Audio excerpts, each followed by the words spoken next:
And we are live. What is going on, everybody? It's your boy AJ, and I'm back for part two of my 100 films that I missed list. I did my first part, 100 through 50, on Tuesday, and today we are doing 49 to 1, and of course, we're counting down. So, I'm excited to show you guys, or talk about what I've watched this year on this list. And I think this half of the list is probably more like the films are like better. I don't know if I want to say better, but like I feel like this chunk, the second chunk, is like, I don't know, it's a step above the first chunk, in my opinion. I don't know. There's a lot of good ones in here. Of course, there's a few doozies, and of course, it wouldn't be an AJ Reacts 2 stream if it wasn't some hot takes. So, we're going to just get started here. It doesn't look like we have any comments just yet. So, I'm just going to hop into the list. I'm just going to get into it. So, I'm going to add the first one, The Revenant. Okay. Thing about The Revenant is I'm so late to the game with this one. Leonardo DiCaprio, Tom Hardy. It was a Leo show. Honestly, like there was a lot of folks in this film. There was a good amount of actors in the movie, and they did well. Don't get me wrong, but DiCaprio stole the show, in my opinion. The story, it was interesting, but also like it kind of, I don't know, it was kind of slow as well. Like, so it's one of those movies that it's a great movie, but I don't know how rewatchable it is. If you rewatch it, it's gonna, well, personally, I can only speak for myself. If I want to rewatch this film, it's gonna be probably not even next year, the year after that, 2023, because the story just wasn't quite there. Like it was there, but it was kind of slow. It was slow moving. But DiCaprio stole the show. Fantastic performance. Deserved the Oscar for that. So that was 49, The Revenant. The next film, Punch Drunk Love. And I think this is I watched Magnolia before this, but this is the second Paul Thomas Anderson film that I've seen. And this just made me into a Paul Thomas Anderson fan because I really enjoyed Magnolia. And then I watched this one, and Adam Sandler. I'm convinced that I really only like Adam Sandler's serious roles. There's a hot take right there. I'm not a huge fan of his comedy because, like, when I watched Uncut Gems, I was feeling the same way. Like, I was like, Adam Sandler is actually a really good actor. You know what I'm saying? Like, he's not just, jokes and, screaming all the time. Last time I didn't have a drink. Now I have a cold beverage. I think I'm going to have even more of an enjoyable time because my throat was getting kind of dry last time towards the end. All right. Next film. Sorry to bother you. Lakeith Stanfield, Tessa Thompson. Great film. Very wacky. Very, came out of left field, but I enjoyed it. I'm sure it's not for everyone. It's one of those films that's kind of satirical and presses on buttons and kind of like steps on toes a little bit. But this one, I didn't know what to expect because I think I saw the trailer, but like back when it was coming out. So that's one reason why I wanted to see it. That and the cast, Stephen Yeun was in it. Armie Hammer, of course, was in it. So the cast also drew me to this film, but it just, when I saw the trailer back in the day, I just remember it looking kind of wacky. Like I didn't know what to expect. So, and it's got my boy Lakeith in it. So I had to check it out, and I wasn't disappointed. I gave it a 4 out of 5. Let me go back and talk about my score. So Revenant, 5 out of 5. Punch Drunk Love, 5 out of 5. Sorry to bother you, 4 out of 5. And I think that's warranted. I think 4 out of 5 is warranted for Sorry to Bother You. Let's get into some of the comments. It looks like some folks are showing up. Alex Thomas, what's going on, bro? Deserved the Oscar for Revenant. I agree. I agree with you, AJ. Adam Sandler is great. Tony Movie Chappie in the building. Hey, AJ. Lakeith Stanfield is underrated actor, in my opinion. I don't know. Is he? Is he underrated? Because I feel like now he's getting these roles. He was in Judas and the Black Messiah. He was in Get Out. He wasn't like a huge role in Get Out, but he was in it. He's in Atlanta. So like, I don't know if he's like underrated, but he's good. And I think people are realizing that. I think they are now. Alex Thomas says, I need to see Sorry to Bother You. Yeah, it's I don't know how much you're gonna like it. It's out there. Like, it's a little out there. I gotta admit. I think that's one reason why the score went down a little bit, because it's just, I don't know. Like, I guess I couldn't grasp every concept that was being, told. And it was a little in your face too. It's supposed to be satirical. And when satirical, like comedies and, films and stories are like really in your face, I feel like it should be a little bit more subtle. I don't know. Like, because I like Don't Look Up, and that was pretty much in your face. I don't know. But it's not, I don't think so. Don't Look Up was a 5 out of 5 for me either, though. Yeah, it was a 4 out of 5 as well. All right. On to the next one. This one is a classic, and it's a hot take for me. 7, and I don't hate this movie. Don't get me wrong. Like, it is a great film. I think my critic score and my enjoyment score is totally different, because critically, this film is amazing. It is fantastic. Acting, scenery, like cinematography, like everything about this movie is great. But maybe I think it is a little slow in the like first half. It's like working towards that build up of the reveal and like who is who and like the mystery of everything. I get it, but like I've seen this story so many times before I watched this movie, and I was just like, okay, like that's kind of how I felt until the end, like until Kevin Spacey's character showed up and like gave us a phenomenal performance. And I'm talking about Kevin Spacey in the last stream. Like, we don't really like him right now, but we love his acting and like his performances. So kind of try to separate the art from the artist. It's tough sometimes, I get it, but I had to address it. But Kevin Spacey was phenomenal in this film, and I think it's probably my favorite role from him. And this cat is being very annoying. Sorry. But yeah, so 7, it kind of bored me a little bit because I knew what was gonna happen. Somebody spoiled the ending for me some years ago, and I was just like, okay, I don't have any desire to see this film because I know what's gonna happen. I know who the killer is. I know like the mystery of everything. I didn't know what was in the box. I didn't know. That's one thing I didn't know, what was in the box. What's in the box?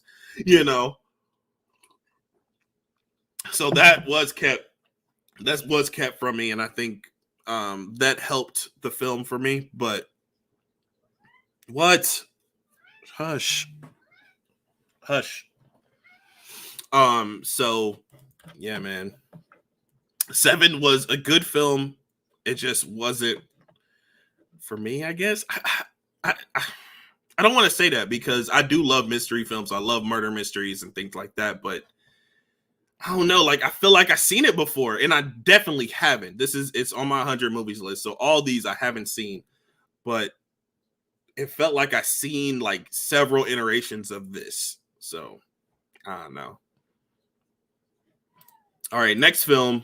This is another hot take for me. I did not care for Call Me by Your Name, man. I didn't care for it because it just felt like nothing was happening the entire movie. I was just like, I mean, even the peach scene, everybody talks about the peach scene. I was just like, okay, like that's weird, but I don't care. Like, I didn't care about anything that was happening. The relationship just felt like hollow. Like the relationship in this film just felt really, really hollow. And I just wasn't a fan. Like I wish there were like more elements to this film to grab me, but it didn't. All right, let's get back to the comments. I had 7 spoiled for me a long time, long before I saw it. Maybe that's why I held the rating down. It held the rating down. Still a 4 out of 5. Yeah, like it's a good movie. Like 7 is a good movie, but like I don't know. Like I feel like the first half of the film was kind of slow to me. It was boring a little bit. Maybe it's because I've seen things like that. I think that's why, because I've seen so many iterations of like murder mysteries and things like that. I was like, let's get to the point. Let's get to it. You know, that's how I was feeling like in the first half until Kevin Spacey showed up. Tony Movie Chappie says, I haven't seen 7, but definitely need to check it out. Yeah, you definitely need to check it out. And hopefully I didn't spoil anything. I don't think I did. What's in the box? Great line. Dune box. The Dune box. Yo. Call Me By Your Name was okay, not great. I just thought it was boring. I just found it boring, man. I just found it really boring. I love Call Me By Your Name, but totally respect the opinion. It was one of my favorite movies of 2017. Well, I mean, since you could find some enjoyment in it, I guess it's not a total fail. But for me, it's not for me. I wish it was, but I just couldn't get into it. All right, next one is Doolittle. It's funny that I actually like Doolittle more than Call Me By Your Name. Call Me By Your Name, I will say that it had great cinematography, great aesthetics, and like the camera work was phenomenal, but just the story was not there for me. But Doolittle, I did enjoy more. People hate on this film so hard, and it's not a good movie. It's just kind of enjoyable. When you got talking animals, man, when you got animals like doing stuff with humans, and like I'm kind of a little bit of a sucker for that. So I think, I mean, my critic score for this is very low.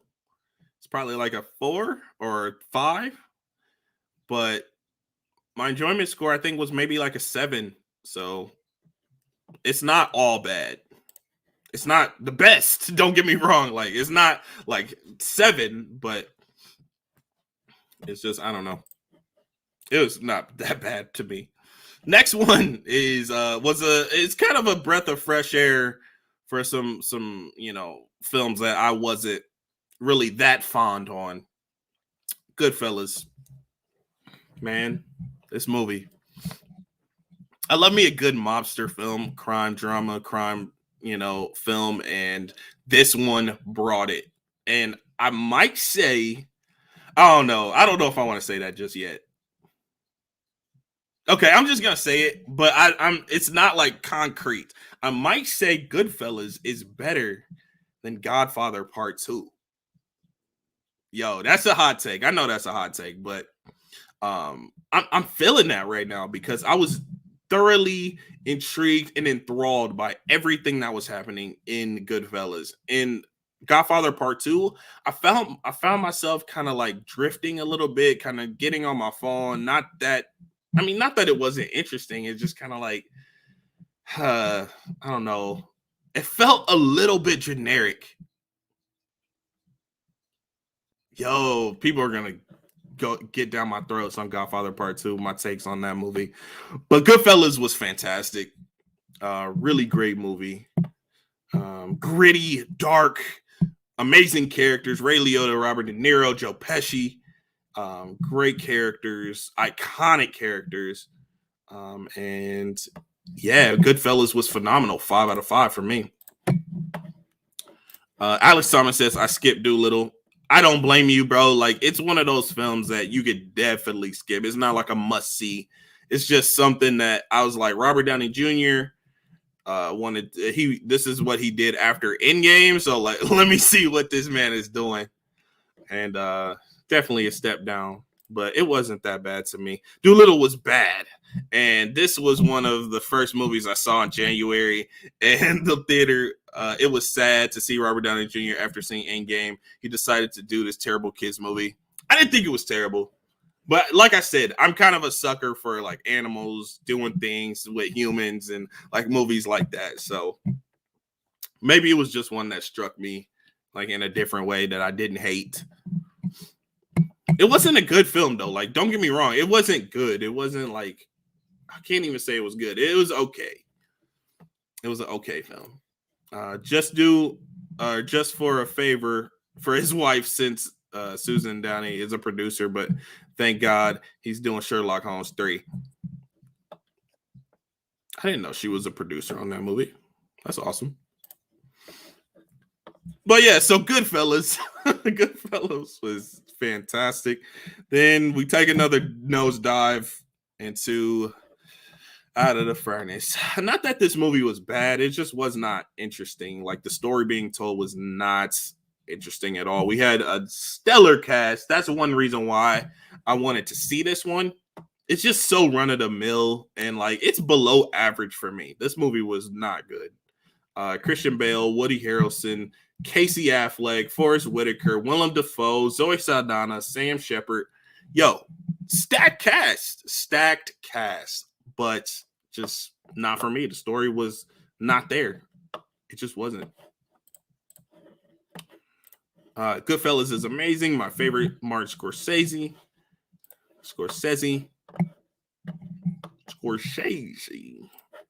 Next one is Night at the Roxbury, and I got surprised by this one. I didn't think I was gonna like it as much as I did, but I really, really did. It was hilarious to me, and of course, comedy is subjective, so you could hate this movie. I'm not mad at you for that, but if you find it funny, like we have similar taste in comedy, I guess. Out of the Furnace was meh. Yeah, it was meh, but it was like kind of a little worse than mad to me. I was kind of getting frustrated by the end of that film. My next film is My Neighbor Totoro, a Studio Ghibli classic, and it is an anime film, and it was really good. I thought it was going to be a 5 out of 5, so it did. It didn't quite meet my expectations, but I did enjoy it thoroughly. Essentially, it's a kids film. It's like rated G, so like it's only so much you can do. But I don't know. Like I could see myself watching this again, showing my younger my sister, my younger nieces and nephews, if I ever have any. So yeah. So next film is Memento. Fantastic film, just very confusing. This movie, I had to actually like go back and like watch different scenes, and like I don't know, sometimes that's the beauty of film. Like sometimes you don't get it the first time. Sometimes you don't really grab everything, but once you watch it again or you replay scenes or even watch an ending explain video, which I had to do that as well, and it all came together for me. It's still like wild to think about. It's still hard to really grasp, but Memento was a fantastic film. Carrie-Anne Moss and Guy Pearce. So for sure. Goodfellas was great. I heard the 4K was terrible. I didn't even know it had a 4K. Memento, 5 out of 5.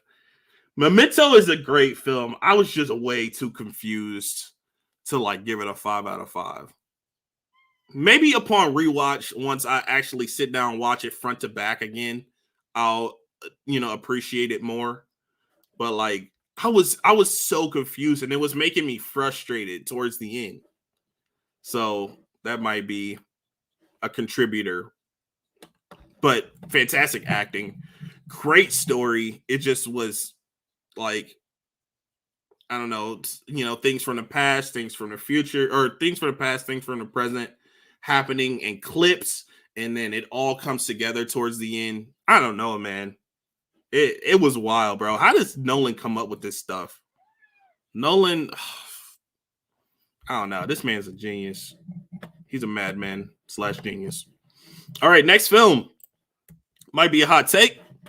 3 out of 5 for Ghostbusters. 3.5 out of 5 for Ghostbusters. I did like it. A 3.5 is I liked it, but I did not love it. It just, I don't know. Like, I don't want to speak too negatively about this film because I know it is dated. It's an older film. It came out in the 80s, so it is dated, and it's a sci-fi comedy. Drama comedy. I don't even know what to label this film because it does have a lot of comedy, but also it kind of takes itself seriously in some aspects. So yeah, Ghostbusters, this was the first time watch. Everything is a first time watch on this list, but this was the first time watch I watched over the summer, and I really enjoyed it. It just had some things that were very dated, and I don't know. Sometimes I felt like they could have, kept the ball rolling a little quicker than they did. I think they lingered on a few things in this film. Tony Movie Chappie says, I love Night at the Roxbury, one of Will Ferrell's most underrated movies. I don't know if it's underrated, though, because I hear a lot of people talking about it. I seriously need to watch Memento, and I've seen most of Christopher Nolan's movies. Have I seen all of his movies now? I feel like I've seen all of his filmography now. I think his last one that I need to watch was Dunkirk. And we'll get to that. All right, so next one, Ghostbusters 2. Nah, man, this wasn't it. This one was not it. Like, I could see, like, if you grew up with the films and you watched this in the theater, it probably means a lot more to you than if you watched it for the first time in 2021, like me. But Ghostbusters 2 was not it, man.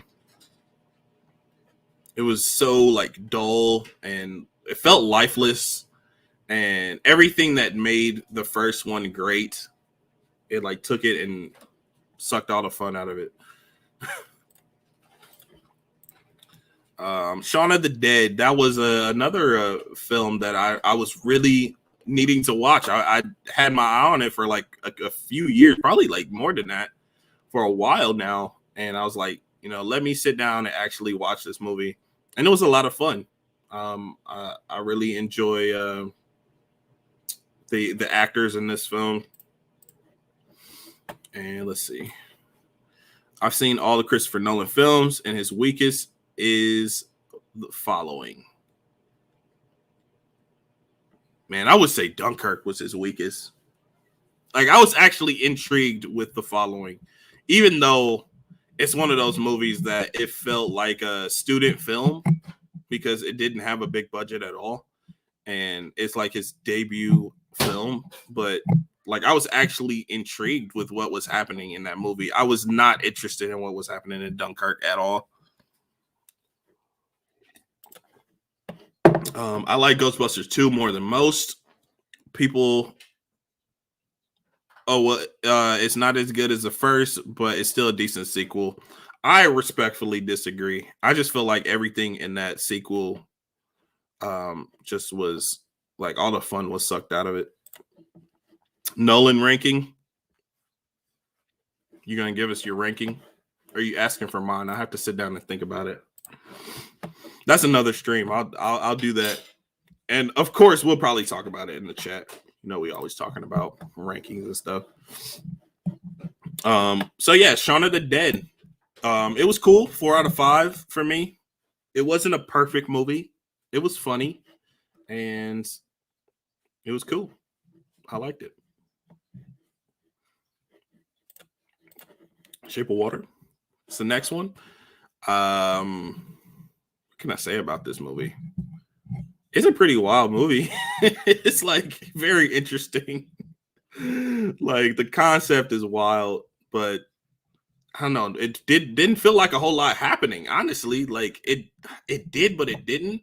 It's kind of like a Frankenstein's monster meets romance drama. I don't know, man. It was weird, but I don't know. I didn't hate it. It just definitely wasn't best picture worthy, in my opinion. Definitely not best picture worthy.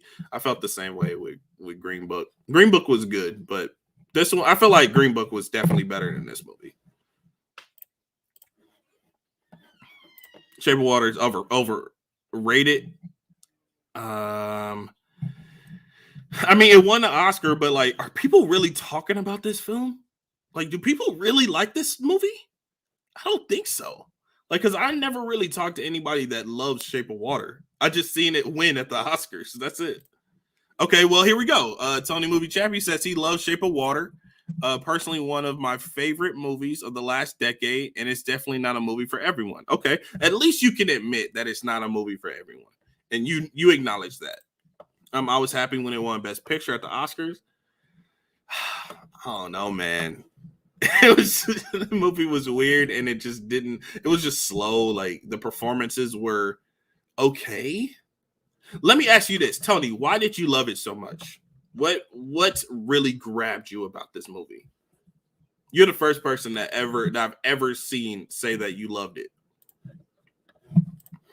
And that's not a bad thing. Don't get me wrong. That's not a bad thing. I'm not knocking you for it. I just want to know personally, like, what made this a great movie for you. All right, Mystic River, 5 out of 5, man. Sean Penn.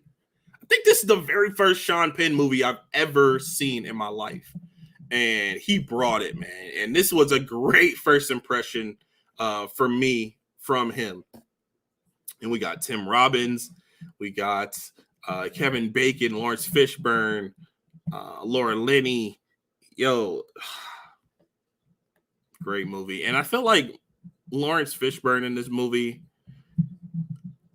I don't know. I think he was a little too on the nose with everything. Like he knew everything that was, happening. And I wish there was a little bit more of like, not naive. Like I don't want him to be more naive, but like I just wish he wasn't like so on the nose with everything.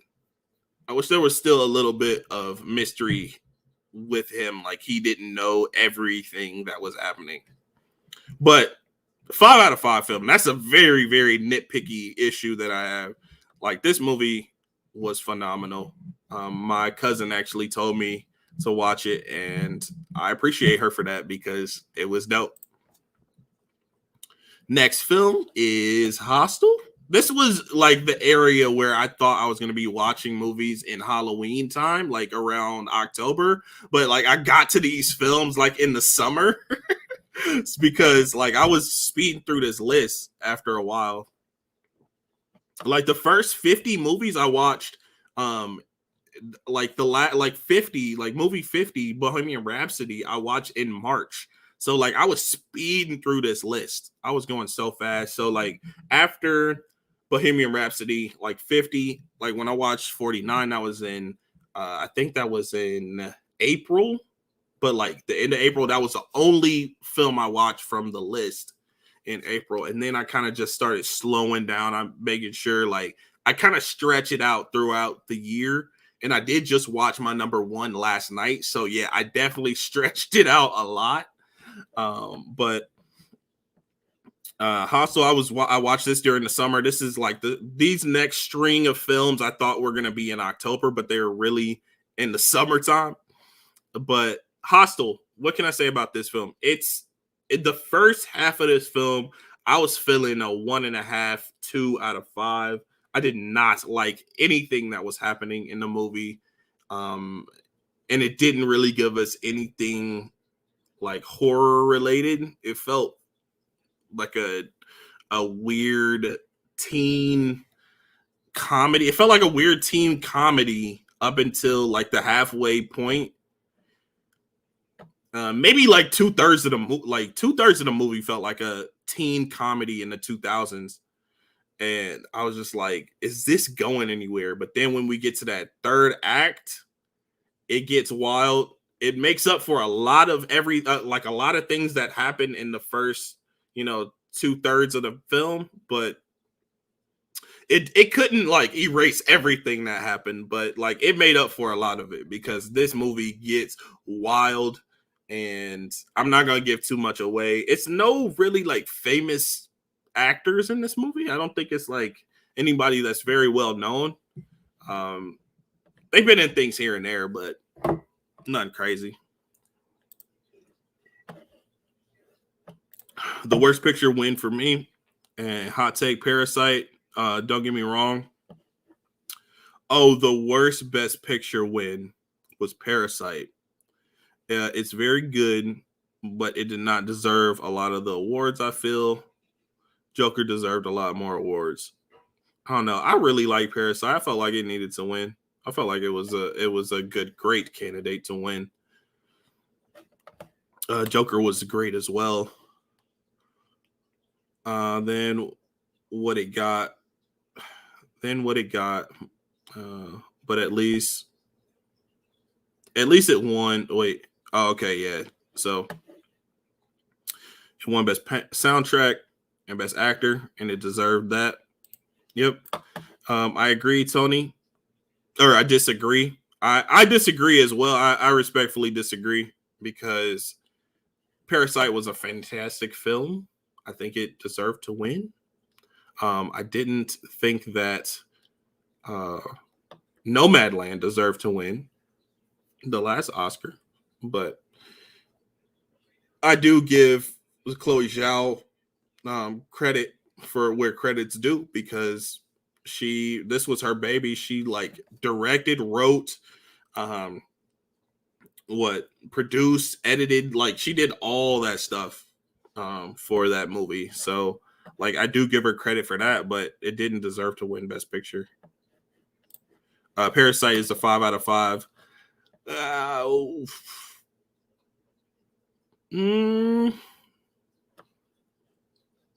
Did I give Parasite a 5 out of 5? I think I may have gave it a 4.5.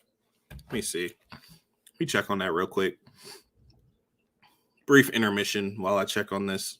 It's going to take us a very quick second. If I could work my phone. All right. Parasite.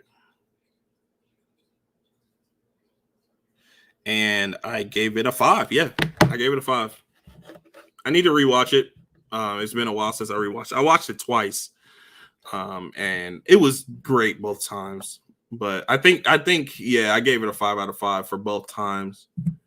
But yeah, so Hostel, first 2/3 of the film, I didn't care for at all, but the third act really made up for it. 32, Night of the Living Dead. I did not like this movie. It was pretty well made, so I had to give it props for that. So that's why it's sitting at a 3.5 or 3.5. Not 3.5. 3 out of 5. But yeah, I didn't care for the story. I didn't care for any of the characters. Didn't like any of the characters in this movie. It was pretty well made, especially for like one of the first zombie films ever made. It might be the first. I don't really know. But if you know if this is the first zombie film ever made, like big zombie film, let me know in the comments. But yeah, a lot about like the characters were not likable. The situations were kind of boring. And the zombies didn't look great. I can't give too much flack on the zombies not looking great since it is one of the first of its kind. But like I just wasn't interested in what was happening. And then that ending, bro, that ending had me like very frustrated. I did not like the ending at all for this film. So I'm not a huge fan of this one, but I can see myself rewatching it in the future. Just to, because I'm a film fanatic. I love films. So, and it's a classic. Many people will disagree with me, but I definitely will give Parasite another watch. Maybe I love it more. Second watch.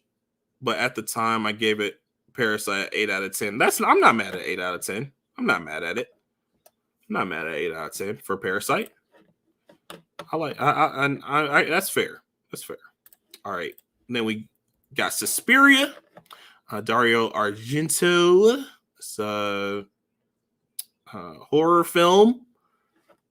Like I said, I was getting into. I thought, these films were gonna be watched during October, but really ended up being the summer, probably like June when I watched these movies.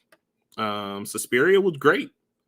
I thought it was gonna be a little bit more violent than it was. Like the beginning was definitely, but like then the things that happened in the horror aspects were, I felt like the punches were pulled a little bit. Maybe it was the censorship or I don't know if they have the MPA wherever this movie was made, but maybe it was that where it kind of things got cut because it was like too violent. I felt like I could see that. But 4 out of 5 for me. It's definitely going to be watched again probably around October next year. And I do have to watch the remake. I have to watch 2018 Suspiria as well. So I'm definitely going to get on that. I hear that it's a lot more artsy, and I'm intrigued by that. Jaws. That's the next film. Dun-dum, dun-dum, dun-dum, dun-dum, dun-dum, dun-dum, dun-dum. Yeah, man. Jaws, very first time watch. I enjoyed it a lot. I loved it. I thought Jaws was fantastic. I think the build up for me was a little slow, but once we got there, we really got there. I enjoyed Jaws, and sometimes you got to deal with the build up for it to pay off, for the film to actually pay off, and it did. It definitely delivered. We're gonna need a bigger boat. Insomnia is the next film. I was not bored a lick during this film. I was feeling this movie from beginning to end. Now, I do understand that it's probably not a perfect film, but like for me, I really was digging every aspect of it. I love the story. Like the story is what really grabbed me. The performances were second though. They were neck and neck. The performances from Robin Williams. Robin Williams was fantastic, and rest in peace. And Al Pacino as well. This year, I really was watching a lot of Al Pacino movies, and yeah, it really paid off. The movie did. Jaws is great. Third favorite Spielberg movie, in my opinion. Buy Jaws on 4K. This man keeps trying to get me to buy everything, and I do it too. Buy Jaws on 4K. I actually saw it on 4K for like $11.99 at Best Buy, I think last week. But I probably won't get that. Not now, at least. I'll just stick to streaming right now. Insomnia needs a 4K as well. I agree. I'll definitely pick up that Insomnia 4K. It's a good movie. Really good movie. All right. Moving on to my buddy Red 4K. Yo, if you check out this video, Braveheart, this is his film. He showed me this movie. He kind of like inspired me to put it on the list. He got me to watch it, and I was not disappointed. I love these types of films, and I know this is right up his alley. Like medieval or like war films like this. Fantastic movie. Fantastic dialogue and an iconic speech Mel Gibson's character makes. I can't wait to watch this one again. I want to get this one on 4K. One day I will. The price never seems to come down on this movie on 4K though. That's the thing. I usually buy all of my 4Ks. That's the thing about me. I usually buy all my 4Ks, like not used, but at a discount. If it's on sale, that it's a discount, that's when I actually get them. I don't usually get 4Ks at full price at all. Like any of my movies at full price. I have to be looking out for a sale for them. Unless there's like a box set and I know that they're gonna go out of stock, or I really, really, really love the movie, like one of my favorite movies of all time. Braveheart is amazing. My favorite Mel Gibson performance and movie he is directed. Fair enough. That's definitely fair. This movie is epic. All right, next film. It's Ponyo. Another Studio Ghibli. I was trying to get through a lot of the Studio Ghibli movies this year that I haven't seen. I'm probably going to have to do another list with the rest of them because I feel like I only watch half of them at this point. And I really want to get through all of them. But Ponyo was really good. I thought it was cute. Maybe not the best of the Ghibli movies, but it's definitely up there. I feel like it's like mid to top tier, like in between mid and top tier Studio Ghibli. Maybe I'll do a live stream for Studio Ghibli movies, like tier ranking or whatever. But next movie is Big, Tom Hanks, 1980s film. And this one really got to me. I really enjoyed it. It was a lot of fun. A lot of it was a little weird. Like some of the aspects of the movie were a little strange. A kid that's grown up and he's in a relationship with a adult female. It felt a little strange, but it was cool. It was a cool movie. It grabbed me. It grabbed my heartstrings, and my wife loves this movie, so she inspired me to watch it, and I enjoyed it a lot. 5 out of 5 for me. And this kind of like feels a little disrespectful to go from Big 5 out of 5 and then Taxi Driver 4.5 out of 5 because this movie is definitely better made, and it's like, I don't know, it's kind of not even comparable to Big, but going from Big 5 out of 5 to Taxi Driver 4.5 out of 5. I think the biggest thing for me for Taxi Driver is to make it that half a point less than a 5 is because I did not know where the movie was going for the majority of the runtime. Like, I did not know what was going to happen. I didn't really know what was happening. All I knew was this man was kind of going crazy. And I was like, okay, let's get to the point. That's how I was feeling. But that when we got to the point, that's what. So I was feeling probably a 3 out of 5 before, what happened in the movie. Then when it happened, it happened. It did. So this one is a phenomenal movie. Martin Scorsese. Another Martin Scorsese movie. I had to put a lot of his filmography on here on this list because I hadn't seen a lot of them. I wanted to make sure I had Nolan, Scorsese, and a lot of different actors that I wanted to see different films from, like Robin Williams and things like that with Insomnia.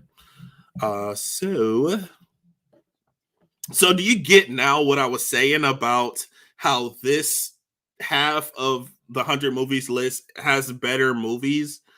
I guess subjectively. Interesting enough, Ponyo was my first anime film I ever saw as a kid. It's a great first movie, first anime film to watch. I think so. It's really good. You're better than me when it comes to buying movies. Alex, we know this, man. We know this. This man is a movie monster, bro. Like, he gets everything, any and everything. I mean, I feel like he doesn't get like trash movies, when they first come out and they're like the highest price. Well, he did get Venom, Let There Be Carnage, but that movie's a little divisive though. So I don't feel like he would like get Boss Baby on 4K when it first comes out at full price, because he does have Boss Baby, but he found it for a good price for like $5. on 4K. All right, next movie, The Place Beyond the Pines. 4 out of 5. So this movie is kind of split up into two stories, and I really, two stories or three?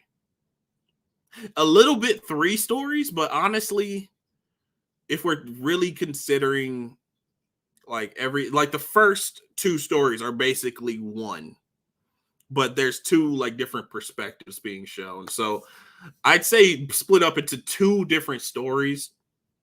And the first half of the movie was a lot better than the second half of the movie, in my opinion. We got Ryan Gosling, Bradley Cooper, Eva Mendes, and Ray Liotta. All great performances, all great actors here. And the second half of the movie kind of brought the score down a little bit. But I do definitely recommend this movie if you haven't seen it and you're into like drama, like crime dramas. Okay, that's a good one. If you're into kind of like crime dramas, I think this one is for you. And then we get to the next film. This is one of my favorites of the list, American History X.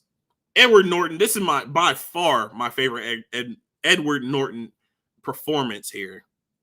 Yo, he really brought it in this one. He's just despicable. He's just terrible. And then, he has this redemption arc that I love to see. But yeah, like really, I have to say this film is a 5 out of 5 for the performance from Norton. That's really it, man. It's phenomenal. It's definitely steps on some toes, and it's a little bit hard watch, but a fantastic movie, man. 5 out of 5.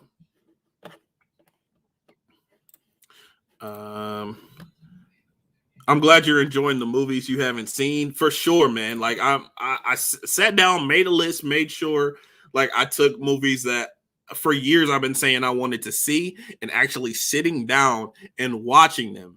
That like doesn't happen ever, because like there's so many movies where I'm like, okay, I'll watch that later. I know, this is a highly regarded film. Everybody talks about that movie. I'll watch it later. And I always put it off until this list. I was like, okay, I'm going to sit down, make a list of films, and I'm going to actually watch them. And I did it. So I'm glad that I'm actually doing that. Next movie, it was Hotel Rwanda.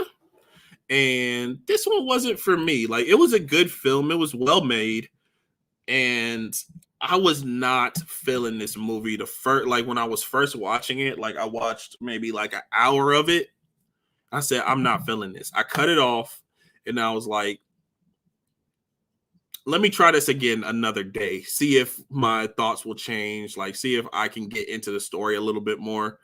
And the next day I put it back on. Still couldn't get into it, but I finished it.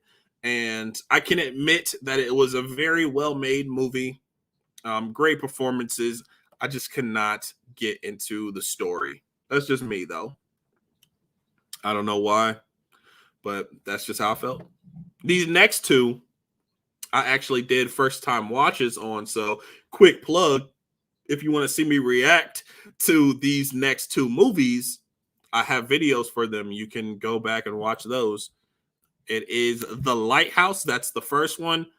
Robert Eggers movie. And we got Robert Pattinson and Willem Dafoe. It's basically just them two in a lighthouse. And they are just going crazy, basically.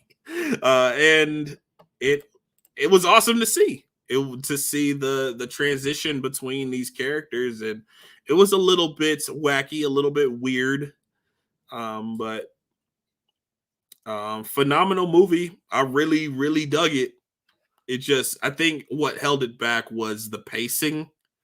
The movie itself, it's tough for the pacing. Like, it's hard to make this interesting, because it's just like I said, it's basically two guys sitting in a lighthouse, like doing nothing basically and going crazy. So I can't really blame the film that much for that, but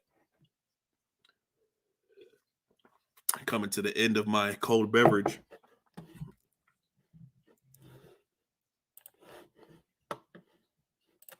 Hot take. I like Edward Norton. His version. Oh, okay. You like the Norton version of the Hulk more than Ruffalo? I don't think you're alone in that. It might still be a hot take, but I don't think you're alone in that thinking, because I know some folks that enjoyed Norton's performance as the Hulk more than Mark Ruffalo's. I actually know people personally that feel that way. I wish Edward Norton was still the Hulk. Yeah, I like Mark Ruffalo better. I think he fits better into the MCU. I don't think Norton fits in the MCU as well. But I don't know. We haven't seen that happen. So maybe we'll, I mean, my buddies say that this is not going to happen, but maybe we'll see a variant of the Incredible Hulk as with Edward Norton. I don't know. Anything's possible at this point, if you know what I mean, without getting into spoilers for certain things. Next one is Blade Runner. Like I said, I also did a first time watch reaction to this film, so you can find that on my YouTube channel as well. And I like this movie. I like the world building. That's my favorite thing about this movie is the world building and the actual, world, the aesthetics of the world that has been built. But the story, I'm still a little confused about it. Like, what actually was happening in the movie, and like, what was the end goal? What was the goal for this movie? What was the plot, or the not plot, but what is the plight of the villain? It just it wasn't explained very well. But it was still a good movie. I would say I liked it, but I didn't love it at all. I didn't love it because the world building can only do so much. But this one wasn't for me. Hopefully Blade Runner 2049 is better. I still have to watch that. I don't think I have it on any list of mine, but it's just something I know I have to watch. Villeneuve, like after seeing Dune, I actually might like 2049 because I really enjoy Dune. So next film is Waiting to Exhale. This is one that I definitely needed to watch. Whitney Houston and Angela Bassett. And yeah, like it was a good film, but there were a lot of different decisions that were made that I didn't really like. I didn't agree with. From the characters, from a writing standpoint, I just wish that the characters were handled a little bit better. But other than that, I liked it. It was cool. Cool movie. I know why my nose is itching so bad. All right, next film is Hook. Rufio. It's a great movie. Very, very good. Full of imagination and wonder. Robin Williams, rest in peace once again. Robin Williams, great acting, a great performance from Robin Williams. And then we got Dustin Hoffman, Julia Roberts, Bob Baskins in this one. And yeah, like the score from John Williams was phenomenal in this movie. And yeah, it's definitely one that I'm going to continue to watch. I actually bought this movie on Blu-ray, so I'm ready to just give this one another watch. Blade Runner is one of my all-time favorite science fiction movies, but I love the sequel, Blade Runner 2049, even more than the original. I could see me enjoying 2049 a lot more than the first one, for sure. Next one is Fast Times at Ridgemont High. I actually broke out my VHS of this movie because I have it on VHS. And it actually turned out not to work, so I watched it on streaming. But yo, this movie is just, I felt like there should have been more going on. I felt like there should have been a lot more iconic scenes, a lot more iconic one-liners. I don't know. The movie didn't feel like it had depth at all. Like the characters were just so shallow. And I didn't really care about anything that was happening in the movie. I don't know. Performances were decent. And it wasn't bad. It just wasn't good. I didn't love this one. So Fast Times at Ridgemont High. I'm sorry if this is one of your favorites, but it wasn't for me.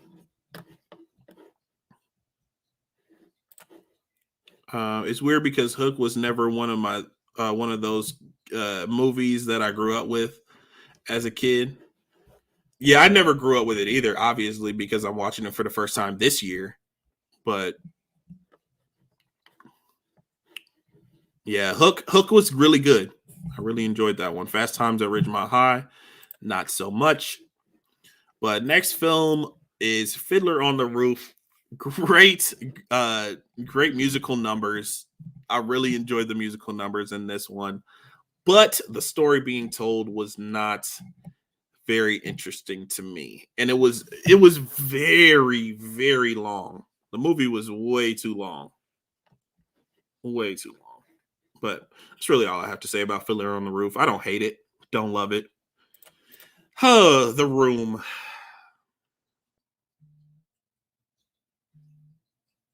I don't even know what to say about this movie. I don't even have a score for it, man. I don't even have a score for this movie. I don't see myself ever rewatching this movie. I know people would say, "Oh, give it a rewatch." It's hilarious when you actually rewatch it. This one, like people always joke and say that this is cinema. This is great. This is a phenomenal movie. Um, I need to watch The Disaster Artist. That's what I need to watch. The A24 film about Tommy Wiseau, because I need to really see like the backstory and like behind the scenes of this movie. Like if this was made bad on purpose, I feel like he's the type of person to not make this bad on purpose. It's just really really bad. Um, critic score 0 out of 10. This movie is atrocious, but like I will say that I think I got into the story a little bit, but it's just so bad. It's like it's so cringeworthy. It's like a really cringy movie. If you ever seen this movie, you know what I'm talking about. Or if you ever plan on watching this movie, just be warned that this is a terrible, terrible, terrible movie. But most people would say it's great, just as a joke. Next one is How Stella Got Her Groove Back, and I like this movie. I felt like the chemistry between Angela Bassett and Tay Diggs' character could have been a lot better. I know there was an age difference there, so there were like a little bit of a rift, but I feel like they could have made it work a little bit better than it did. But Whoopi Goldberg was also in this movie too. I kind of forgot about that, but this one was good. I liked it. It just, I don't know, like I didn't connect with the romance as much as I hoped I would. The next movie is My Cousin Vinny. Um, Marissa Tomei and Joe Pesci. Yo, this movie, I was really, really digging it. I felt like the story was, the pacing flew by. Like I was not bored a second in this movie. Mainly the performance from Joe Pesci, and then the back and forth banter from Marissa Tomei and Joe Pesci. Just phenomenal, phenomenal. Um, Not quite a 5 out of 5 for me, but I really did dig it. The Room is the best bad movie of all time. See, a lot of people say that. A lot of people would say it's the best bad movie, and I just think it's a bad movie. That's just me. Oh, hi, Mark. Yeah,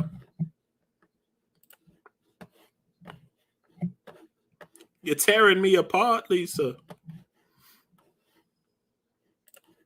Um, Next one is Dunkirk, and I promised that I would talk about this one. Christopher Nolan is quite possibly my favorite director and filmmaker of all time.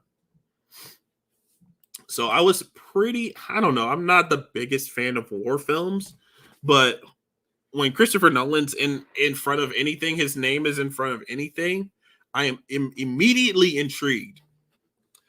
But this one didn't really do it for me. Also, I will say, I watched this movie at work on my phone, so I don't feel like the movie was meant to be watched on your phone. It was meant, I mean, not really any movie is meant for that. But I felt like it kind of decreased my enjoyment level when I watched it on my phone, and I was working, so I was doing other stuff. And then some scenes would get really dark, and I was like, I can't really see it on my phone. I think I probably should have watched it on my TV. But like at this point, after watching the movie, I just don't see myself really having the motivation to put this on my TV.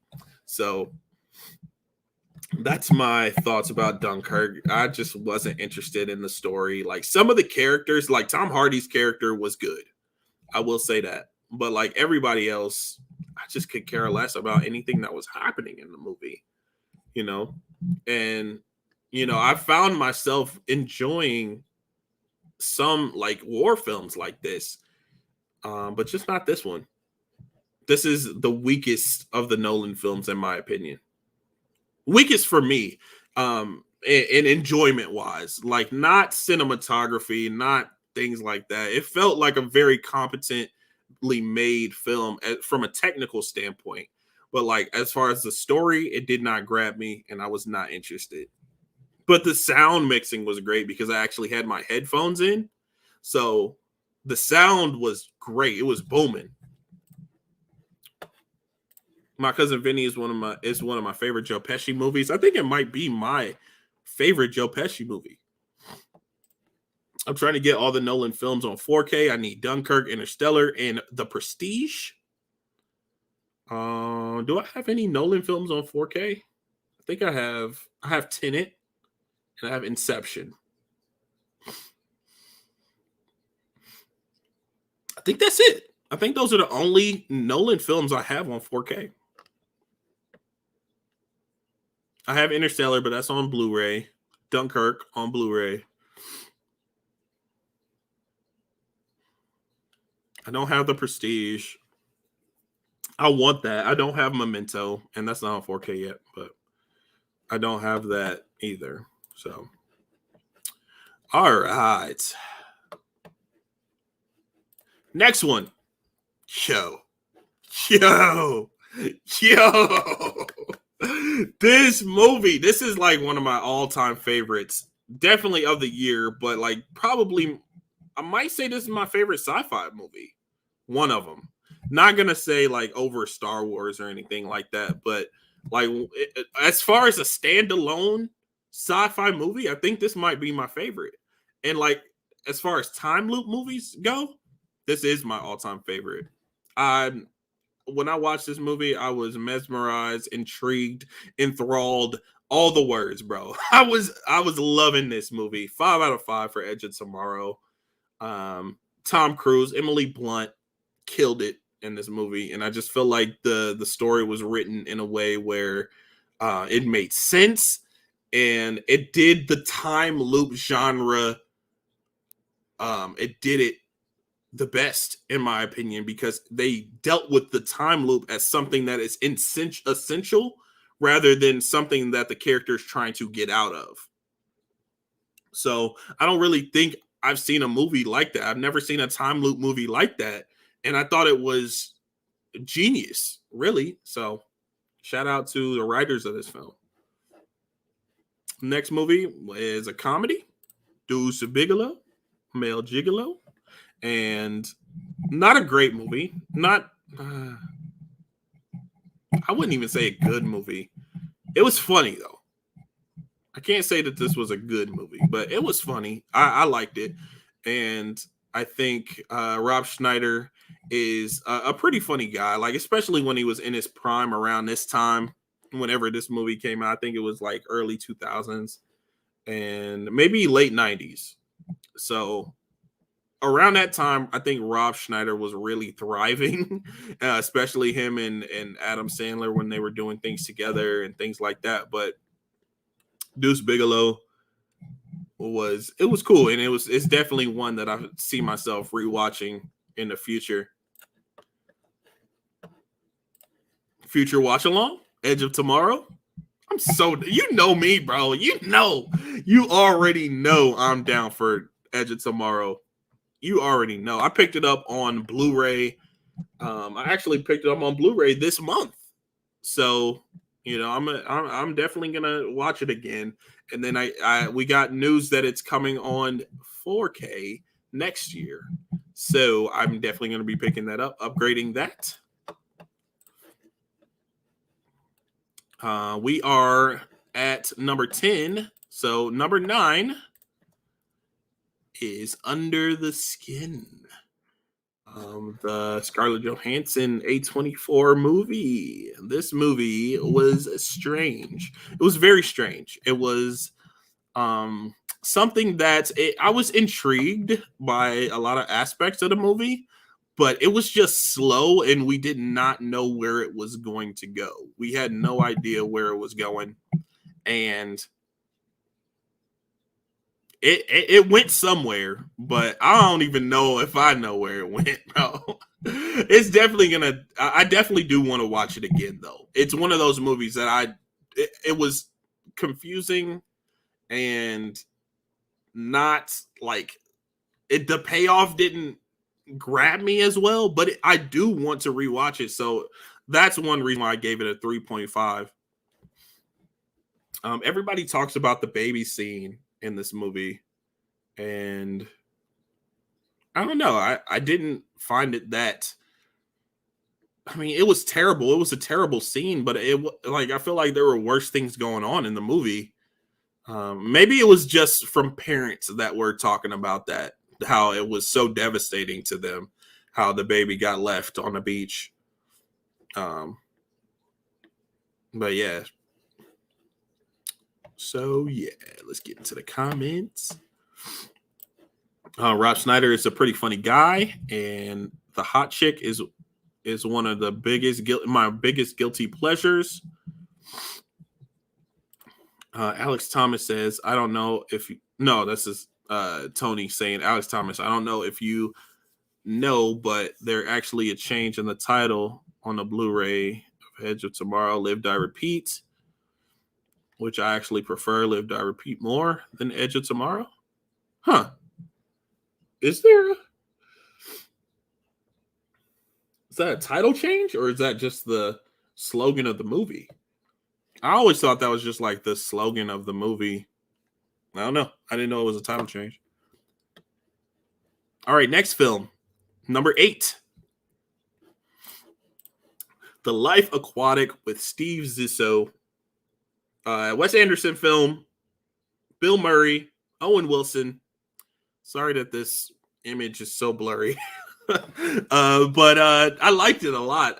There were some things holding it back, but not a lot. I think it was this is also a film that I felt like I don't know where this is going. Like I'm kind of confused about what actually is the point of the movie, but I guess it's just showing the life of this character, and I'm not going to give too much away. If you haven't seen it, no spoilers, but Owen Wilson's character meets up with Bill Murray's character, kind of shows their relationship and, kind of different things that they go through together. So, it's decent. I mean, I would say I liked it. I would say I liked it. It's more than decent. I liked it a lot.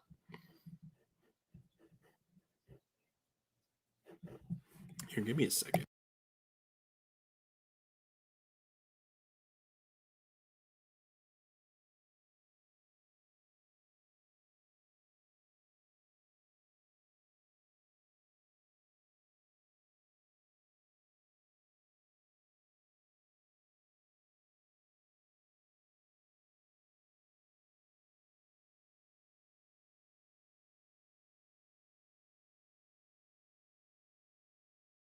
Okay, I'm back.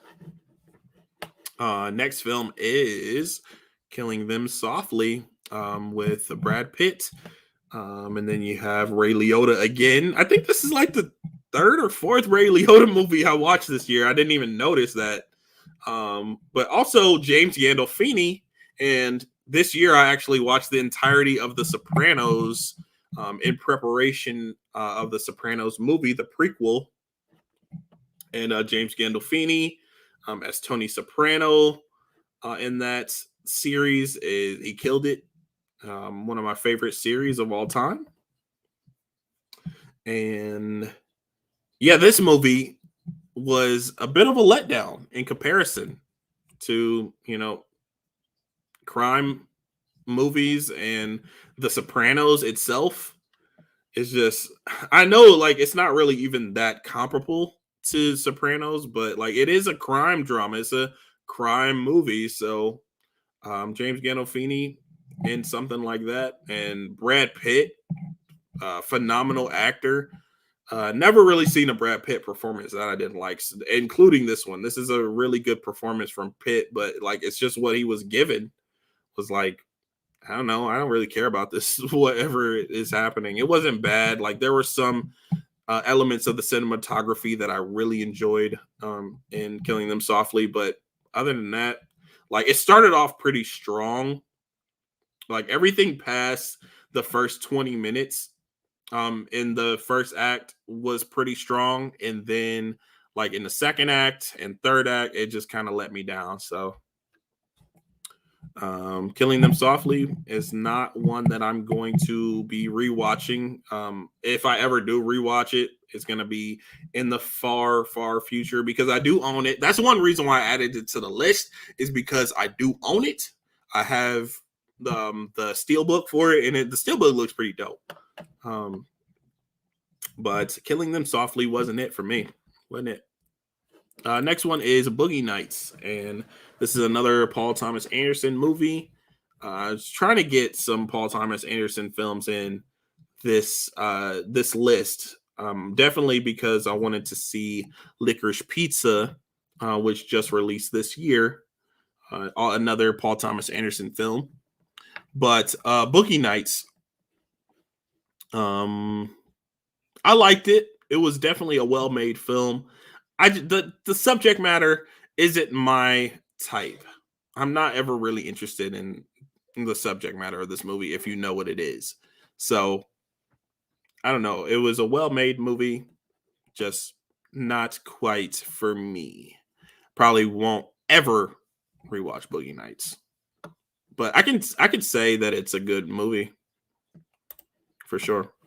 Next movie is Heat. With Al Pacino, Robert De Niro, and Val Kilmer. This movie was too long, but it was really good. I enjoyed Heat. It was action packed. A great dialogue, great performances from our actors here.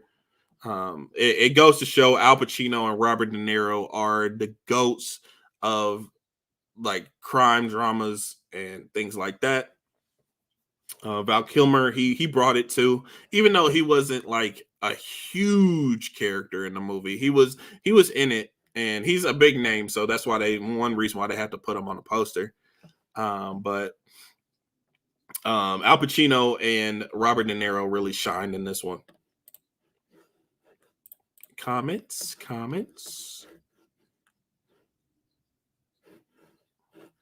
I hated Under the Skin when I first saw it, but I started rewatching it more, and I started to love it and appreciate it more.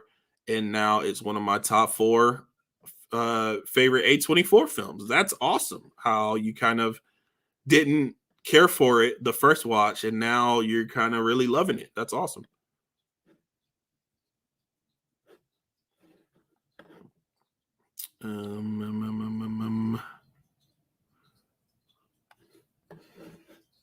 One Brad Pitt movie you should watch is Cool World, and add it to your watch list. One of Brad Pitt's first movies. Cool World. Okay. I have to keep my eye out on that. Maybe add it to the list. Thank you for the suggestion. And if you guys have any suggestions for me on this one, let me know in the comments. Next film, nope. Next film is The Never Ending Story. This one is it's full of imagination and wonder. I will say that. Some of the practical effects are pretty cool, but nah, this one wasn't for me. It was kind of, it felt lifeless. Even though it had a lot of imagination, it just didn't have the heart and didn't grab my heartstrings like I really hoped it would. And I'm a fan of kids movies, family movies like this. It's very, very dated as well, and there were a lot of production issues with this movie, so that's another reason why I think this movie wasn't as great. But I know people that really love this movie that grew up with it, so I'm not knocking it. But for me, it's not. It's just not for me, and I don't see myself ever rewatching this movie or watching the sequels. But I did give it a 3 out of 5. It's not like the worst thing I ever seen. And then going to my bottom three, well, not bottom, but the last three films. Castle in the Sky. It's another Studio Ghibli movie. I'm not gonna talk too much about it. It's okay. I liked it, but it also felt like pretty generic. Nothing in the movie really was special to me. Castle in the Sky. But the next one, my number 2, Kiki's Delivery Service. It was almost a 5 out of 5. I love this character, Kiki. I really love her character. I love the situation she was in. The story really grabbed me. Her friend was, I think, had depth and a lot of character. It was very charismatic. Even the cat was very charismatic. But yeah, man, Kiki's Delivery Service, another Studio Ghibli film. Pretty much, I think it might be my second favorite Studio Ghibli movie. Yeah, man. Kiki's Delivery Service. If you're into anime films and you haven't seen this one, you're into Studio Ghibli, definitely give this one a watch. And this is my last film. I actually watched this one last night in preparation for the stream. West Side Story. And my review is on it is up on Instagram and Letterboxd right now. I'm kind of losing my voice here. I've been talking a lot. But West Side Story was a good one. Really good one. Close to perfect. I think some scenes could have been left out, cut out. The runtime could have been shaved down a little bit. Didn't really need an intermission. I know it's a play, but didn't really need an intermission. Just kind of shave down some of the content. It could have been great. It could have been, well, it is great. Could have been perfect. Performances were great. Musical numbers, vocals, everything I pretty much loved about this movie. So, and I hear that, well, from some people say that the remake isn't phenomenal, but then other people say that it is better than the original. And now I feel like I have to watch it. Like, I don't want to see it in the theaters. I never really wanted to see West Side Story in the theaters, but I will catch it when it comes on streaming, and I'll probably talk about it somehow, some way on the channel. But yeah, that is the last of the 100 movies list.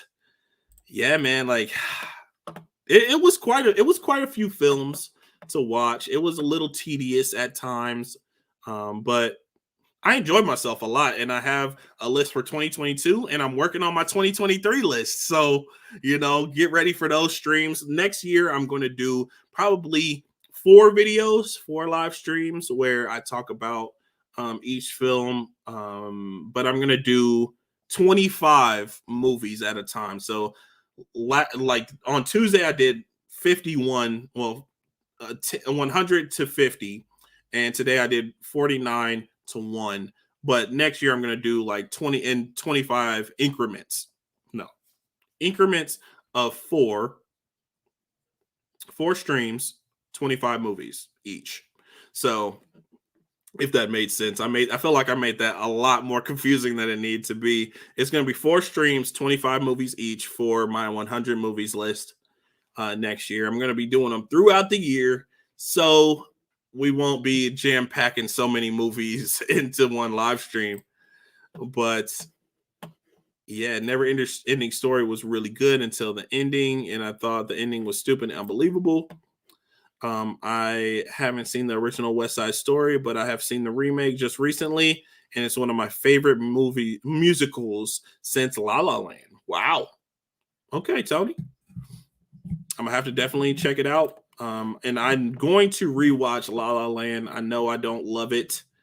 I know it's not. I know that's a hot take. A lot of people love La La Land, but I didn't really care for it much. But I bought it. I've got it on Blu-ray, so I'm going to give it a rewatch. And if I love it on the second time, I'm gonna make a video saying I was wrong, y'all were right about the movie. So yeah, that's the end of the stream. I'm at the end of the stream. Another 1 hour and 20-minute stream about my 100 movies list. This is part 2. Thank you guys for whoever stopped by. Thank you, Tony. Thank you, Alex. And if you're catching it on the replay, I appreciate you stopping by the channel. And tomorrow I have another live stream. I'm going to do my December Blu-ray haul. I'm going to go through every 2021 film that I've seen. That's going to be at 7 p.m. Eastern Standard Time. We're going to have a lot of fun on the end of the year stream. And then I'm going to talk about some films that I've been watching and things like that. But it's just going to be pretty much a hangout tomorrow. I'm not going to do it's not going to be too structured. But once again, thank you everybody for hanging out with me, listening to my thoughts on my second portion of 100 movies list. And I will see you guys on the next stream. Peace.